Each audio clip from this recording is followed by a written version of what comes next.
तो हमारे संवाददाता वहां मौजूद हैं। तवांग पहुंचने वाला पहला न्यूज चैनल जिसमें यहां से गए हुए रिपोर्टर्स आपको बता रहे हैं कि वहां क्या हुआ है। हिंदुस्तान की तैयारियों के संदर्भ में बहुत जल्दी से जरा ये देखिए, ये रिपोर्टिंग पीस देखिए और उसके बाद इस चर्चा को आगे बढ़ाते हैं। मैंने खुद फील किया है यहां पर आकर कि वाकई एलएसी के बिल्कुल नजदीक तक रोड स्पेशली ब्रिजेज स्पेशली बहुत काम हुआ है इन पे। डेटा अगर मैं देना चाहूं आपको तो मैं बता दूं आपको कि जो 2014 से 2020 तक करीब 6-7 सालों का डेटा यह कहता है कि बीआरओ ने एलएसी के आसपास करीब 4800 किलोमीटर की रोड बनाई है, जो बहुत अहम है। उसमें कुछ ऐसे ब्रिजेस हैं जिन पर T90 भीष्म टैंक तक जा सकते हैं। हम तवांग आए तो हमने वहां एक टैक्सी हायर की है, क्योंकि आपको बुमला पास जाने के लिए आपको यहाँ लोकल टैक्सी हायर करनी पड़ती है। उसके ड्राइवर फुनसु हमारे साथ हैं, जो यही के रहने वाले हैं, अब टैक्सी चलाते हैं। फुनसु, हमें जरा हमारे व्यूअर्स को ये बताइए, आपने क्या महसूस किया है रोड कंस्ट्रक्शन के मामले में पिछले कुछ सालों में? कितना अच्छा हुआ है, कितना बढ़ा है या नहीं हुआ, क्या हुआ है? पिछले कुछ सालों में रोड कंडीशन बहुत अच्छा हुआ है। रोड अभी पहले तो ऑफ रोड जैसे ही था आपका, यहाँ से ऊपर जिस रोड पे चल रहा है सर, तो अभी बहुत अच्छा हुआ है। रोड कंडीशन पूरा ये हुआ है, क्या ब्लैक टॉपिंग वगैरह हुआ है सभी। बीआरओ पे पूरा ये ब्लैक टॉपिंग पिचिंग किया है। रोड पहले तो पूरा ऑफ रोड जैसे था, सिंगल रोड तो अभी भी है, लेकिन अभी डबल रोड भी ऊपर साइड बनाने की कोशिश कर रहे हैं, बुमला साइड जाने का। शायद आगे जाने देने से आगे दिखा भी देंगे रोड आपको। अच्छा, तो मतलब आप देखिए यहाँ के लोकलाइट की जुबानी हम आपको बता रहे हैं कि पिछले कुछ सालों में बीआरओ ने बेहद शानदार काम किया है, और वो भी एक बहुत बड़ा कारण है हमारी सेना को एक और ज्यादा कॉन्फिडेंस देने के लिए और एक स्ट्रैटेजिक एज देने के लिए, ताकि जल्दी से जल्दी जरूरत पड़ने पर बॉर्डर तक, एलएसी तक रसद पहुंचाई जा सके, हथियार पहुंचाया जा सके, मदद पहुंचाई जा सके, और चीन को माकूल जवाब दिया जा सके। तो ये हमने देख लिया। और दरबुक, शोक, दौलत बेग ओल्डी, वो भी आप जानते हैं हिंदुस्तान ने कैसा काम किया। इन कामों के लिए तो क्रेडिट देना होगा ना असदुद्दीन ओवैसी? हर सरकार को करना चाहिए, बीआरओस का हर सरकार को करना चाहिए, क्यों नहीं करना चाहिए? अगर चीन वहां पर ऑल वेदर रोड बना रहा है तो हमको ही बनाना चाहिए। अगर चीन के सिपाही परमानेंट स्ट्रक्चर्स में सब जीरो टेम्परेचर में बैठे हैं तो हमारे सिपाहियों को मिलना चाहिए। अगर चीन उनके सिपाहियों को पूरा कपड़ा दे रहा है तो हमको अमेरिका से लेकर नहीं देना चाहिए था 2020 में। हमको यूएवीज मैन्युफैक्चर करना चाहिए। सुनिए, देखिए, इसे हर सरकार को करना है। बीआरओ का काम चल रहा है। मैं डिफेंस स्टैंडिंग कमेटी का मेंबर रहा हूं 8 साल, मुझे मालूम। मैं ऐसे ब्रीफिंग्स को भी बैठा हूं जो जनता को नहीं बताए जाते। तो बीआरओ का और काम होना चाहिए, चीन से बढ़कर काम होना चाहिए, बिल्कुल होना चाहिए। कैलाश रेंज तक होना चाहिए, क्यों नहीं होना चाहिए? बराबर होना चाहिए। मगर एक बात याद रखिए, जो 2100 किलोमीटर का एलएसी है। आपने अपनी बात में एक बात कह दी, हर बात हर जगह बताने की नहीं होती। आपने कहा कुछ एक बातें ऐसी हैं जो जनता को नहीं बताई जा सकती, इसीलिए तो कम से कम फिर सरकार पर ये छोड़ दीजिए कि कब, कहां, क्या, कैसे कहना है। सर दिनेश भाई, इसीलिए तो हम कह रहे हैं कि पार्लियामेंट में डिस्कशन करवाइए, आपको मत बुलाइए मीडिया को। हो सकता है, चलिए, मगर आप बोलेंगे नहीं, हम सुनना चाहेंगे। हम ये कह रहे हैं कि डिस्कशन कराई। जब हम आपके स्टूडियो में बैठकर इन तमाम जिम्मेदार लोगों के साथ जो अपनी जवानी, अपनी जिंदगी उस इलाके में कुर्बान कर चुके हैं, वो बोल रहे हैं, तो हम क्यों नहीं बोल सकते पार्लियामेंट में? भाई, इनसे ही पूछ के बोलेंगे हम। नहीं, लेकिन जब आप ये देखते हैं, एक मिनट, अगर पार्लियामेंट में इन कैमरा नहीं कराना चाह रहे आप, तो अपोजिशन लीडर्स को बुलाइए, प्रधानमंत्री। नहीं, मैं एक बात ये, वो भी नहीं करना चाह रहे। नहीं, आप पॉलिटिकल लीडरशिप का जब कंपैरिजन देखिए, कोई चीज एब्सोल्यूशन में नहीं देखिए आप, क्या आप कंपैरिजन में देखिए। जब आप ये देखते हैं कि कभी ये कहा गया कि वो तो बंजर जगह है, वहां तो कोई एक पत्ता भी नहीं। एक सेकंड सुनिए, उनको ये याद दिलाया गया है कि कई बार खोपड़ी में भी बाल नहीं होते। नहीं, एक सेकंड, तो आप ये संजीदगी तो देख रहे हैं ना। सुनिए, जो कहते हैं उनसे पूछिए। मैं आपसे कह रहा हूं कि यहां पर सर ने अच्छी बात कही। आप, अमित शाह ने पार्लियामेंट में कहा था कि अक्साई चीन हमारा है। कब तक जबान इस्तेमाल करें? लीजिए ना अक्साई चीन को, लीजिए। कौन रोक रहा है आपको? पूरा देश साथ है आपके, कौन रोक रहा है आपको? और टाइम भी आप तय कर देंगे कब? हम नहीं तय करेंगे। जब आप कह रहे हैं हमारा है तो उसका हक जताइए, लीजिए। इस मसले में चीन एग्रेसर है, सब मानते हैं। जितने थालियां बज रही, चीन एग्रेसर है, सब मानते हैं। जब चीन एग्रेसर है तो फिर सरकार के साथ हम और सब खड़े हैं। नहीं, एक बात मैं ये समझना चाहता हूं, ये जो कहा गया है, अगर कुछ कहा जाए तो समस्या, अगर ना कहा जाए तो क्यों नहीं कहा गया, अगर कह दिया गया तो अभी इसी समय क्यों नहीं हुआ, कब करोगे, ये ठीक है कैसे? ओवैसी साहब, आप मुझे एड्रेस कीजिए प्लीज सर। मैं ओवैसी साहब के अगेंस्ट नहीं हूं, अपने भाई हैं हमारे, इनकी देशभक्ति के ऊपर कोई शक नहीं है।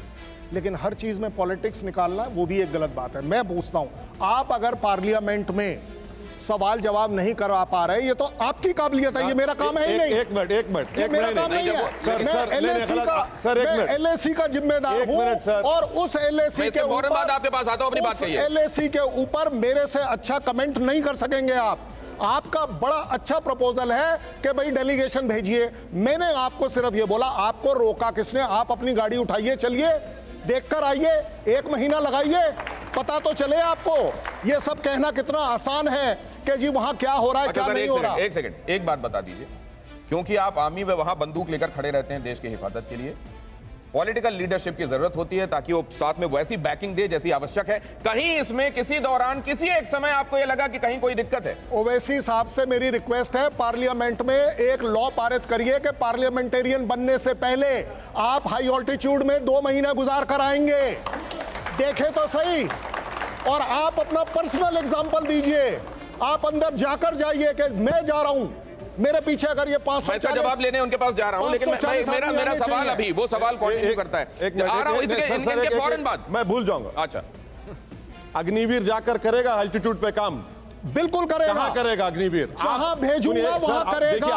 आप जब बोल रहे थे मैं आपको डिस्टर्ब नहीं किया, सुनिए बाप, अग्निवीर करेगा उस अल्टीट्यूड पे काम?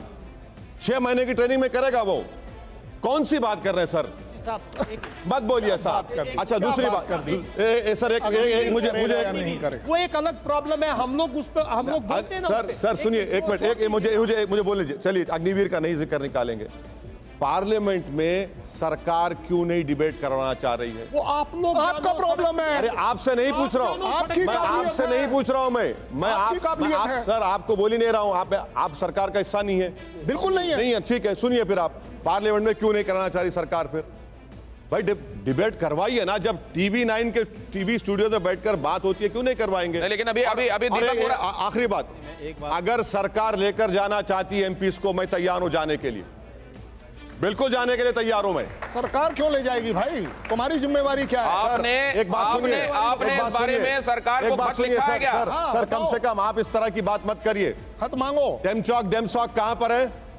हाँ, यांगसी कहां पर है? आप लेके जाएंगे मुझे? चलिए, मैं चलने तैयार हूं। आप लेके जाएंगे मुझे? आप लेके जाएंगे मुझे? मैं लेके जाऊंगा। चलिए तय करिए, चलिए बनाइए प्रोग्राम। देखिए, मैं एक बात सुनिए, और एक बात सुनिए। अब आप बोलिए। एक मिनट ठहरिए सर, एक मिनट दिनेश भाई, एक मिनट। अरुणाचल प्रदेश में आपका रिपोर्टर गया, ऐसे ही चले गया वो? परमिशन लिया नहीं लिया? वो तवांग को जाने के लिए परमिशन लेना पड़ता नहीं पड़ता एक नागरिक को? भारत, आप ये बताइए, आपने लेटर लिखा है क्या? सरकार को लेटर लिखा है क्या उस जगह जाने के लिए? मैं पिछले 1.5 साल से कह रहा हूं। आप कह रहे हैं आपने औपचारिक रूप से इस बारे में मांग रखी है क्या सरकार के सामने? हम अभी खबर चलाते हैं कि असदुद्दीन ओवैसी ने मांग रखी है, औपचारिक रूप से लेटर लिख के मांग रखी है, आप बताइए। अरे मैं कह रहा हूं ना, मैं जाने तैयार हूं, लेके चलो मुझे, मैं देखना चाह रहा हूं क्या हो रहा है वहां पर। मैं जाने तैयार हूं, मैं जाने तैयार हूं। अभी आप यहां से पार्लियामेंट जाने वाले हैं, आप वहां जाकर ये बात कहने वाले हैं? एक बात सुनिए, नरेंद्र मोदी के लोग आपके ऑफिस में बैठे हुए हैं, ये आपका परसेप्शन सुनिए मेरी बात। ये वही है? नहीं, यही है, इसी परसेप्शन की बात हो रही है। मेरी बात सुनिए, सुन रहे हैं भाई, अब उनकी बात नहीं पहुंचेगी क्या? अरे उनको बात पहुंच रही है, आप लाइव दिखा रहे हैं। फिर आप पार्लियामेंट में डिबेट की मांग क्यों करते हैं अगर कहीं पर भी कोई भी बात कह दी जानी है तो? पार्लियामेंट फोरम है जमहूरियत का। वही तो मैं कह रहा हूं, तो वहां आपने आप ये बात जो कह रहे हैं वहां जाकर आज कहेंगे और आप वो मांग करेंगे क्या औपचारिक रूप? सर बोलने नहीं दे रहे ना। पार्लियामेंट में चीन का नाम लेने से हमको रोका जा रहा है। हम TV9 के स्टूडियो से बोल सकते हैं। वो क्या इसलिए हो रहा है क्योंकि एक सेकंड, वो क्या इसलिए हो रहा है कि जिसका तकाजा यहां किया जा रहा था अभी कि आपको यह देखना पड़ेगा कि वो टाइम मुफीद है क्या? आपका प्रश्न क्या है? मेरा सवाल यह है कि वो कह रहे हैं कि इन बातों पर जवाब दिया जाना चाहिए और वो अपने स्पेसिफिक क्वेश्चंस भी रख रहे हैं और वो ये कह रहे हैं कि हमको ले जाया जाना चाहिए वहां डेलीगेशन को। ये तमाम बातें जो हैं, क्या ये टाइमिंग के हिसाब से, जो टाइमिंग फैक्टर आप कह रहे थे, आप इसको मुफीद पाते हैं? इनको कौन रोक रहा है वहां जाने से? विदेश सेवा में जब हम ज्वाइन करते हैं, हम मिलिट्री अटैचमेंट करते हैं, मिलिट्री ऑफिसर्स मेरे मंत्रालय में है, बहुत क्लोज कोऑर्डिनेशन है। भारत का कोई भी नागरिक जा सकता है, मैं जाना चाहता हूं, मुझे परमिशन दो, मिल जाएगी। क्या दिक्कत क्या है मुझे समझ नहीं आ रही। ये टाइमिंग क्यों, जब स्थिति जो है अनस्टेबल है? क्या अनस्टेबल है सर? नॉर्मल सिचुएशन में क्यों नहीं? क्या अनस्टेबल है बताइए? क्या अनस्टेबल है बताइए? आप क्या अनस्टेबल है बताइए सर? सब्सटेंशिएट करिए आप। कौन सा अनस्टेबल है बताइए आप? कहां अनस्टेबल है? कहां है अनस्टेबल? कहां है? कहां है बताएं अनस्टेबल? कहां है अनस्टेबल बताइए? कहाँ है बताइए। असदुद्दीन ओवैसी कह रहे हैं अनस्टेबल नहीं है। कहाँ है बताइए। इस बारे में भी एक बार ताली हो जाना चाहिए कि अनस्टेबल नहीं है। एक सुनिए, चीन घुस रहा है। एक बात समझिए आप लोग, जो जितना मुझे नॉलेज है ना, अगर अरुणाचल प्रदेश में इसी तरह के तमाशे होते रहेंगे, याद रखिए आप, और जिस तरीके से डोकलाम में ब्रिज बन रहा है, सिलीगुड़ी कॉरिडोर तक आ जाएगा चीन, तो चिकन नेक से खुदा ना खास्ता हम लोग खतरा पैदा होगा। What come on. तो एक बार This is the fact. ये